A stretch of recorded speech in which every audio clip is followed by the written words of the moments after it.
नमस्कार, हरियाणा न्यूज के 100% चुनावी कार्यक्रम चुनाव की बात में आप सभी का स्वागत है। मैं हूं आपके साथ हितेंद्र। प्रदेश में विधानसभा चुनाव को लेकर के सियासी दंगल छिड़ा हुआ है। सभी दलों में उम्मीदवारों पर मंथन चल रहा है। हर दिन अलग अलग मुद्दों पर सियासी उठापटक भी हो रही है, तो वहीं दल बदल और सियासी गठजोड़ का दौर भी चल रहा है। और हरियाणा के सियासी दंगल में इस बार काफी दिलचस्प मुकाबला होने की संभावनाएं हैं। किस दल की तैयारियां कितनी तेज हैं, सियासी गलियारों में किन बातों का शोर ज्यादा है, ये जानने के लिए और समझने के लिए देखते रहिए हमारा खास कार्यक्रम चुनाव की बात।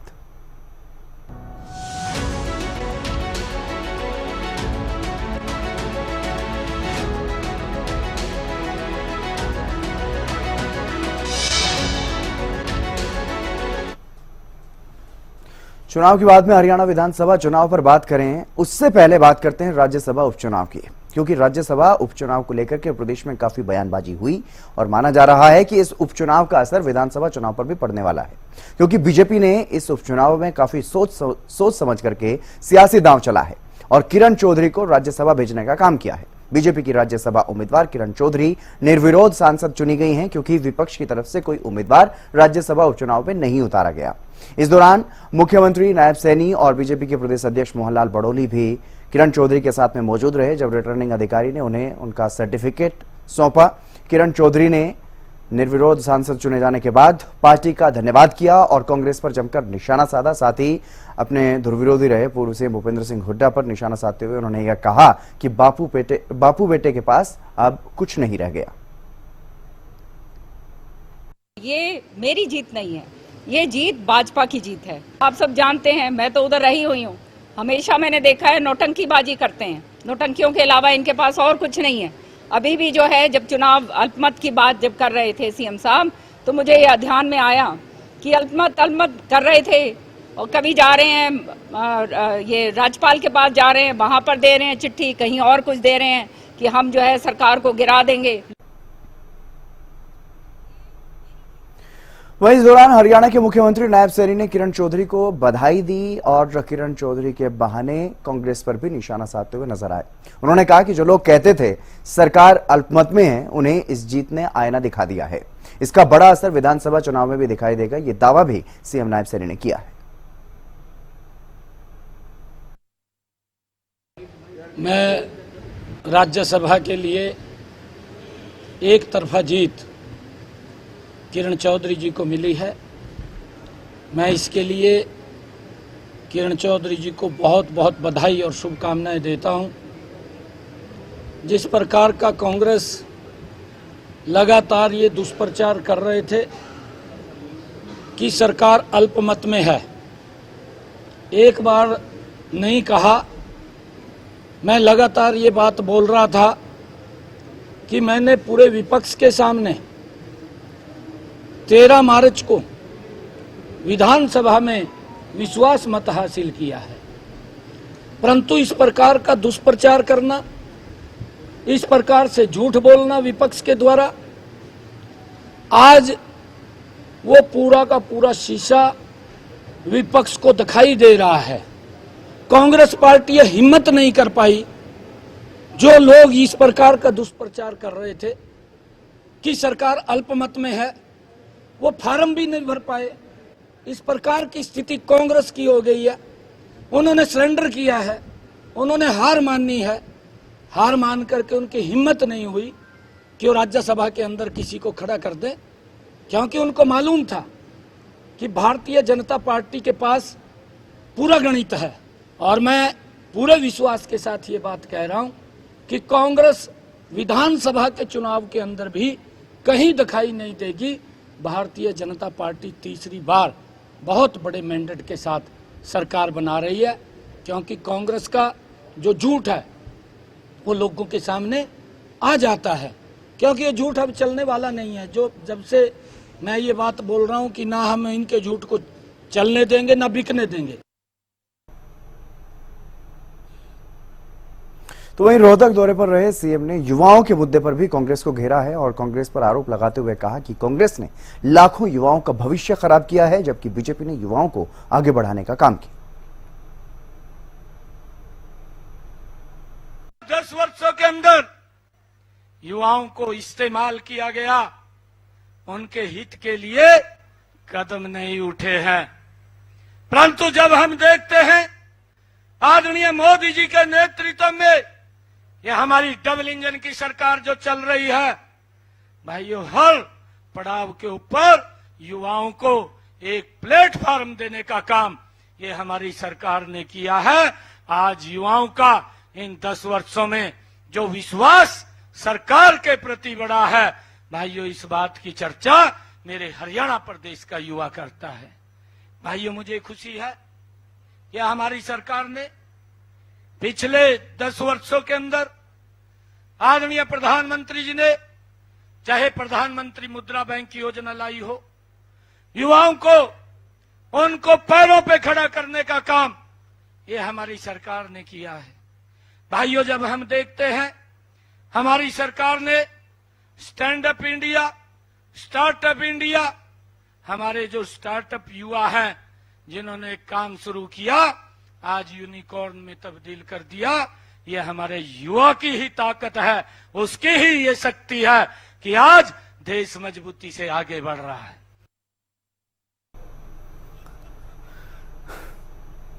चुनाव की बाद में बात सत्ता पक्ष बीजेपी की हो रही है। बीजेपी लगातार चुनाव पर मंथन कर रही है और इसी कड़ी में चंडीगढ़ में भी बीजेपी की एक बड़ी बैठक हुई है, जिसमें सीएम नायब सैनी ने पार्टी के पदाधिकारियों के साथ चर्चा की है। इस दौरान बीजेपी के जिला अध्यक्ष, जिला प्रभारी, विधानसभा संयोजक मौजूद रहे हैं, तो वहीं बीजेपी के प्रदेश अध्यक्ष मोहनलाल बड़ौली भी बैठक में शामिल हुए और इस दौरान विधानसभा चुनाव पर रणनीतिक चर्चा की गई है। विधानसभा चुनाव में क्या कुछ रणनीति भारतीय जनता पार्टी की रहेगी, किस तरह से हैट्रिक लगाने के लिए, जीत हासिल करने के लिए ग्राउंड जीरो पर काम करना है, उसको लेकर के चर्चा इस बैठक में चंडीगढ़ में की गई है।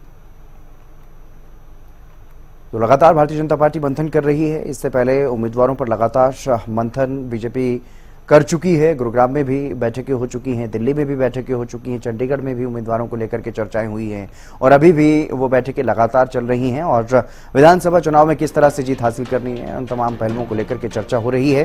गुरुग्राम में 2 दिन तक बीजेपी की तरफ से बैठक की गई, बीजेपी कार्यालय में बैठकें हुई और बीजेपी ने सभी 90 सीटों पर 90 विधानसभा क्षेत्रों के लिए पैनल तैयार किया है उम्मीदवारों का। पैनल में 2 से 5 तक नाम शामिल किए गए हैं। पैनल को अंतिम रूप देने में हरियाणा बीजेपी जुटी हुई है और लगातार बैठकें हो रही हैं। छोटी टोली समेत कई बैठकें बीजेपी की तरफ से की जा चुकी हैं ताकि उम्मीदवारों पर गहनता से मंथन हो सके और जिताऊ उम्मीदवारों को टिकट दी जा सके। विधायक और मंत्रियों को परफॉर्मेंस के आधार पर टिकट दिए जाने की बात कही जा रही है, यानी कि कई मंत्री और कई विधायक ऐसे हैं जिनकी टिकट पर तलवार लटकी हुई है, यानी कि ऐसे नेताओं की टिकट भी कट सकती है जिनकी परफॉर्मेंस अच्छी नहीं है, फीडबैक जिनका अच्छा नहीं मिल पा रहा है। और बीजेपी की पहली लिस्ट में कई चौंकाने वाले नाम हो सकते हैं। बीजेपी की आने वाले 1-2 दिन में लिस्ट जो है वो सामने आ सकती है। 29 अगस्त को बीजेपी केंद्रीय चुनाव समिति की बैठक बताई जा रही है सूत्रों के हवाले से और इस बैठक में हरियाणा के उम्मीदवारों पर मोहर लगाने का काम किया जा सकता है। अगर ये बैठक होती है और हरियाणा पर चर्चा होती है तो अंतिम जो फैसला है वो केंद्रीय चुनाव समिति लेगी और बताया जा रहा है कि सीएम लाडवा से विधानसभा चुनाव में ताल ठोक सकते हैं। तो ये बैठकें जो हैं वो लगातार भारतीय जनता पार्टी में चल रही हैं और इसी कड़ी में विधानसभा चुनाव में किस तरह से जीत हासिल की जा सके उसको लेकर के चर्चा की गई है चंडीगढ़ में, जहां बीजेपी के तमाम जो पदाधिकारी हैं प्रदेश स्तर के, चाहे वो जिला अध्यक्ष हों या जिला प्रभारी हों, वो बैठक में मौजूद रहे।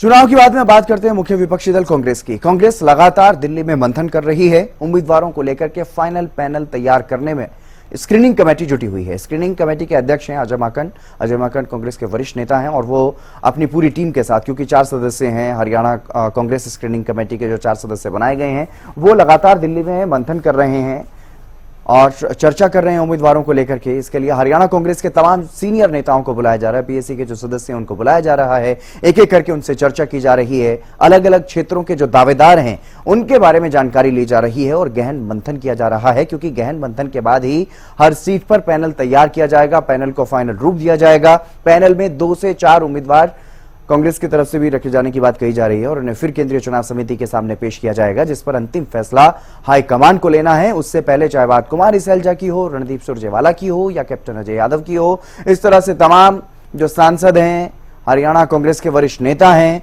ये टीम, ये स्क्रीनिंग कमेटी उन नेताओं को बुला रही है, उनसे एक एक करके चर्चा कर रही है, विचार विमर्श कर रही है। और अब बताया जा रहा है कि 28 अगस्त को स्क्रीनिंग कमेटी की जो बैठक होनी है, उम्मीदवारों के पैनल पर चर्चा होनी है, वो 28 अगस्त को होगी, क्योंकि इससे पहले 26 तारीख का समय बताया गया, फिर 27 तारीख का समय बताया गया। अब ये कहा जा रहा है कि 28 अगस्त को ये बैठक होगी। हालांकि बैठक चल रही है लगातार, स्क्रीनिंग कमेटी लगातार बैठ रही है और एक एक करके नेताओं से चर्चा कर रही है। लेकिन जो स्क्रीनिंग कमेटी के सदस्यों के अलावा हरियाणा कांग्रेस की जो टीम साथ में मौजूद रहने वाली है, जिसमें प्रभारी दीपक बाबरिया मौजूद रहेंगे, नेता प्रतिपक्ष भूपेंद्र हुड्डा मौजूद रहेंगे और कांग्रेस के प्रदेश अध्यक्ष उदय भान मौजूद रहेंगे, वो टीम पूरी अभी नहीं बैठी है। और उम्मीद है कि 28 तारीख को 28 अगस्त को दिल्ली में ये पूरी टीम बैठेगी मिलकर के, और जो आवेदन कांग्रेस को मिले हैं, करीब 2500 से ज्यादा आवेदन मिले हैं, उन पर चर्चा की जाएगी, मंथन किया जाएगा और एक पैनल जो है वो तैयार किया जाएगा कांग्रेस की तरफ से। कांग्रेस की स्क्रीनिंग कमेटी की बैठक कल होने वाली है, जिससे पहले अभी समय का सदुपयोग कह सकते हैं कि किया जा रहा है। जिस तरीके से स्क्रीनिंग कमेटी की कल बैठक होने वाली है, उससे पहले स्क्रीनिंग कमेटी के जो सदस्य हैं उनके साथ 1-to-1 तरीके से कांग्रेस के जितने भी वरिष्ठ नेता हैं एक एक करके मीटिंग की है। अजय माकन के साथ मीटिंग हुई है, रणदीप सुरजेवाला सुबह पहुंचे थे, जिसके बाद फिर सतपाल ब्रह्मचारी भी पहुंचे थे, कुमारी शैलजा भी पहुंची हुई है। मुलाकात करने की काफी लंबे समय से मुलाकात चल रही है। अभी कुमारी शैलजा मुलाकात से बाहर निकलती भी हमें नजर आएंगी। बैठक हम कह सकते हैं कि मुलाकात, बैठक यूं कहे तो खत्म होता हुआ नजर आया है। अभी निकलते भी कुमारी शैलजा नजर आ रही हैं, उन्होंने मुलाकात कर ली है, जिसके बाद वो निकलते भी हमें नजर आ रही हैं। हम देख सकते हैं कि जिस तरीके से लगातार जो बैठकों का एक दौर हम देख सकते हैं कि देखने को मिल रहा है, एक मुलाकात देखने को मिल रहा है। कल स्क्रीनिंग कमेटी की बैठक होने वाली है, जिससे पहले कुमारी शैलजा पहुंची थी, अभी मुलाकात करने के लिए पहुंची थी। स्क्रीनिंग कमेटी हमसे बातचीत कर रही है और वो जो भी हम बताना चाह रहे हैं स्टेट के बारे में खुले माइंड से वो हमारे से बात पूछ रहे हैं। अभी ये कई दिन का दौर चलेगा, आज पहली और आखिरी मीटिंग नहीं है, अभी ये चलेगा। तो अभी डिटेल्स में भी जाना है, बहुत सी बातें आएंगी, तो आज ये केवल उस तरह की पहली इनिशियल मीटिंग की कमेटी के साथ। मैम, क्या आपने भी आवेदन करने की कोशिश की थी औपचारिक तरीके से, क्योंकि हम सुन रहे हैं कि मुख्यमंत्री पद की दावेदार आप अरे अरे अरे अरे कहाँ से कहाँ ले गए बात आप। अभी तो मैम इसलिए उन्होंने पूछा क्योंकि आपके जगह पोस्टर लगे जो है कार्यकर्ता लगा जो चाहने वाले हैं, ये तो कई लोग आपको देखते हैं छवि आपकी मुख्यमंत्री। अब ये राजनीति में लोगों का ये सब चलता है, हमारा लोकतांत्रिक हमारी पार्टी है, सब लोग अपनी अपनी बात रख लेते हैं, लेकिन हमारे यहाँ खुलापन है पार्टी में और स्क्रीनिंग कमेटी हम सबसे विचार विमर्श कर रही है। ये एक बहुत अच्छी मैम, शुरुआत। आपने एक इंटरव्यू के दौरान भी निजी अच्छा, चैनल छोड़ो, को this is कहा- not मैम कंगना पे बोल दीजिए मैम कंगना। अभी ये लोग फैसला करेंगे, स्क्रीनिंग कमेटी जो फैसला करेगी वो हमें ठीक है, उसके बाद फिर सीज। आपके संसदीय क्षेत्र में 9 विधानसभा है, सारी जिम्मेदारी आप पे है।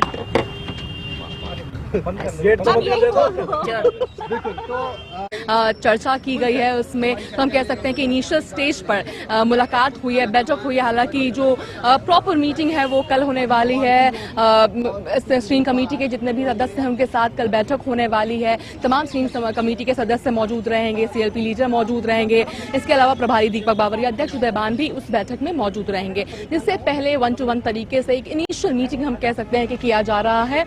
आज किया गया है काफी लंबी मुलाकात। चाहे रणदीप सुरजेवाला की हम बात करते हैं, उन्होंने मुलाकात की है, उसके बाद फिर हम देख सकते हैं कि कुमारी शैलजा भी बैठक से बाहर निकली हैं।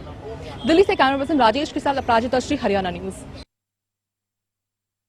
सत्यपाल ब्रह्मचारी जी मौजूद है हरियाणा न्यूज पर। सर, आपका स्वागत है।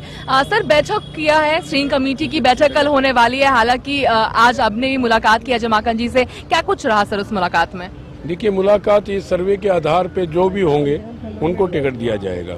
सर्वे जिसका बढ़िया होगा, टिकाऊ होगा, जिताऊ होगा, उसको पार्टी टिकट देगी। और मैं तो कहना चाहता हूँ हुड्डा साहब के नेतृत्व में हरियाणा में कांग्रेस की सरकार बनने जा रही है। सर, जिताऊ उम्मीदवार, टिकाऊ उम्मीदवार ठीक है, मगर कई 2500 के आसपास आवेदन आए हैं। चुनौती है कांग्रेस के सामने कि कौन सा उम्मीदवार क्या लेकर आएगा, कौन जीतता है। तो इन सभी चीजों को क्या कुछ चीजें से देख सकते हैं हम?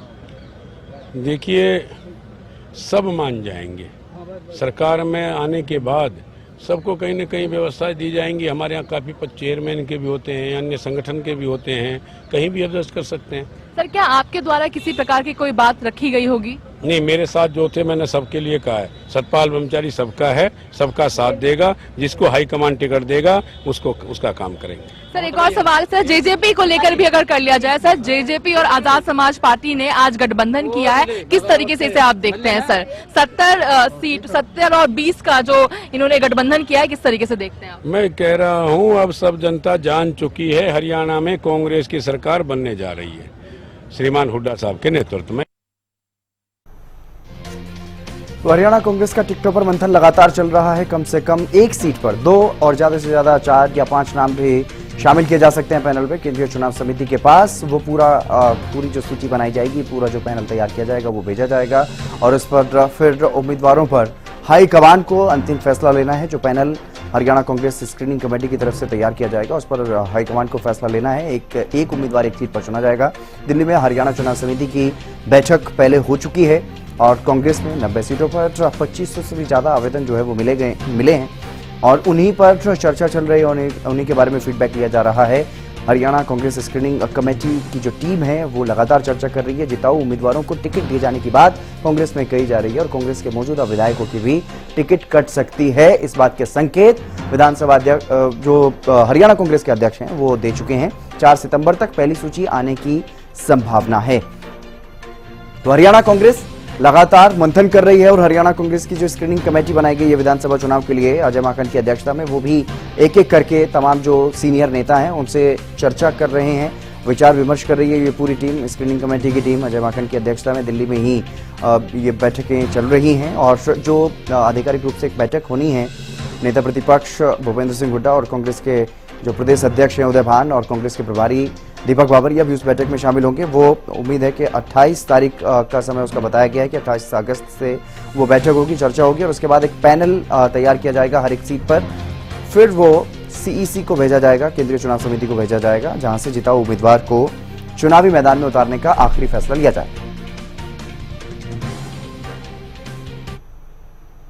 और चुनाव की बाद में बात करते हैं हरियाणा लोकहित पार्टी की। सिरसा में हलोपा पार्टी का चुनाव प्रचार तेजी पकड़ रहा है और हलोपा पार्टी का चुनाव प्रचार सिरसा में अग्रणी भी दिखाई दे रहा है। विधानसभा क्षेत्र के लगभग सभी गांवों में हलोपा की जनसभाएं हो चुकी हैं। लोगों को 5 सालों में जो विकास के काम हुए हैं उसका ब्यौरा दिया जा रहा है और साथ ही आगामी विधानसभा चुनाव में एक बार फिर से विधायक गोपाल कांडा के पक्ष में भारी मतदान कर उन्हें विजयी बनाने की अपील भी की जा रही है। वरिष्ठ बीजेपी नेता गोविंद कांडा चुनाव प्रचार अभियान की कमान संभाले हुए हैं। एक के बाद एक अलग अलग गाँव में जाकर के जनसभाएं कर रहे हैं और हलोपा की नीतियों से प्रभावित होकर के ग्रामीण और अन्य लोग जो है अन्य पार्टियों को छोड़ करके हरियाणा लोकहित पार्टी में शामिल भी हो रहे हैं। वरिष्ठ बीजेपी नेता गोविंद कांडा ने कई गांव में अपने बड़े भाई और सिरसा विधायक गोपाल कांडा के पक्ष में चुनाव प्रचार किया है।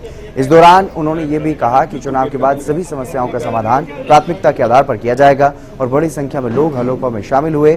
साथ ही ग्रामीणों का यह भी कहना है कि सिरसा का सच्चा सेवादार कांडा परिवार है। मेरे बच्चों, आप सभी को मेरी दिक्कत में है, आप अपना आशीर्वाद बढ़ चढ़कर भाई गोपाल कांडा जी को दें। ये जो विकास की गति और जो एक समाज सेवा की अलग चल रही है उसमें और गति आए कि और विकास कार्यों की झड़ी लगे, एक समाज सेवा की और ज्यादा अलग लगे। भाई गोपाल कांडा जी की जो पार्टी है हरियाणा लोकहित पार्टी है, ये समाज सेवा की पार्टी है, ना कि कोई राजनीतिक पार्टी है। राजनीतिक लोग तो आपको भी पता है कैसे लोग थे। ये तो भाई गोपाल कांडा जी ने 2009 में जब चुनाव लड़ा तो एक ही बात कही थी कि मैं चुनाव लड़ूंगा, आपका आशीर्वाद लूंगा, आपकी सेवा करूंगा और राजनीति के मुआयने बदल दूंगा। पानी की पाइपलाइन में लगा होगा 5-4 करोड़ का बिजली घर में खर्च तो 15 करोड़ से ऊपर के विकास कार्य करवा दिया। आज तक बताओ कभी आए 15 करोड़ रुपए? कभी हुए? कभी 15 करोड़ रुपए कभी 25 गाँव में नहीं आए जो आपके खाली बाजे का में लगे हैं 15 करोड़ रुपए के लगभग। विकास कार्य कराने की एक होनी चाहिए इच्छा, तो पैसा लेके आए हैं भाई गोपाल कांडा जी। माननीय पूर्व मुख्यमंत्री मनोहर लाल जी को जब अपना समर्थन दिया तो एक ही बात कही थी, मुख्यमंत्री जी मैं आपको समर्थन देता हूं, मुझे आपकी है ना ये घोड़ा गाड़ी कौन सी है, ये मेरे कहना तारा बाबा का रेड़ा बहुत है।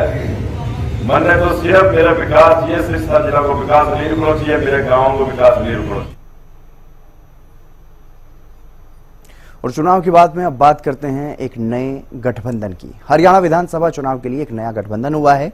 जेजेपी और एएसपी ने हाथ मिलाया है। दोनों दलों के नेताओं ने प्रेस कॉन्फ्रेंस करके साथ चुनाव लड़ने का ऐलान किया। जेजेपी से दुष्यंत चौटाला तो एएसपी से चंद्रशेखर आजाद उर्फ रावण ने हरियाणा में साथ मिलकर के चुनाव लड़ने का ऐलान किया है। जेजेपी 70 पर तो एएसपी 20 सीटों पर अपना उम्मीदवार उतारेगी और इसमें खास बात यह है कि चंद्रशेखर आजाद हरियाणा में पहली बार सियासी दांव लगा रहे हैं, तो वहीं जेजेपी अपना सियासी वजूद बचाने की लड़ाई लड़ रही है, क्योंकि लोकसभा चुनाव में जेजेपी का बहुत बुरा प्रदर्शन देखने को मिला और पिछली बार पार्टी के 10 विधायक जो चुन करके आए थे उनमें से अब तक 7 सदस्य या तो पार्टी छोड़ चुके हैं या फिर पार्टी से पूरी तरह से नाराज चल रहे हैं।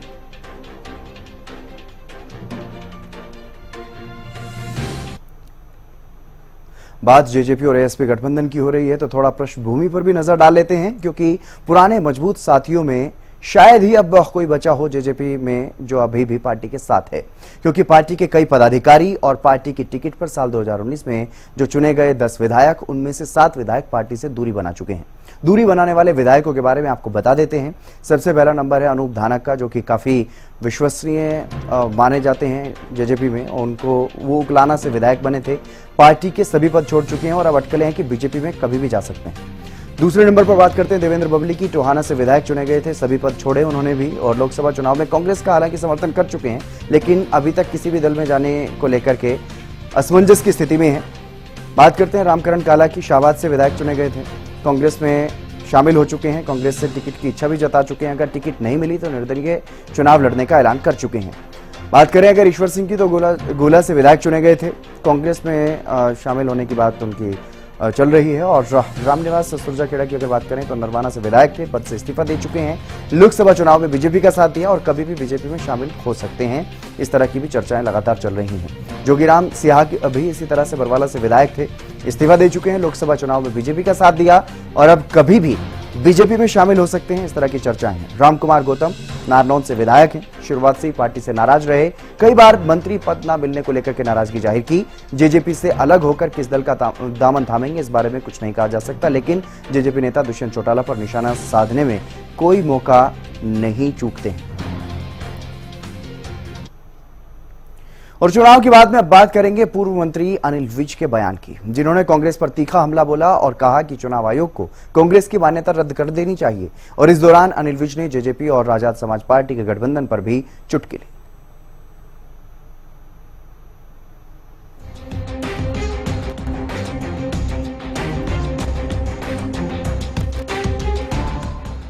हरियाणा में विधानसभा चुनाव नजदीक आने के साथ ही राजनीतिक बयानबाजियों का सिलसिला भी तेज हो रहा है। राजनीतिक दल एक दूसरे पर निशाना साधने का कोई मौका नहीं छोड़ रहे हैं। इस बीच हरियाणा के पूर्व गृह मंत्री अनिल विज ने कांग्रेस पर निशाना साधा है। उन्होंने कहा कि जिस पार्टी के 16 साल से हरियाणा में चुनाव नहीं हुए, क्या उस पार्टी को स्वीकार किया जा सकता है? वास्तव में चुनाव आयोग को इनकी मान्यता रद्द कर देनी चाहिए और सिंबल सीज करना चाहिए।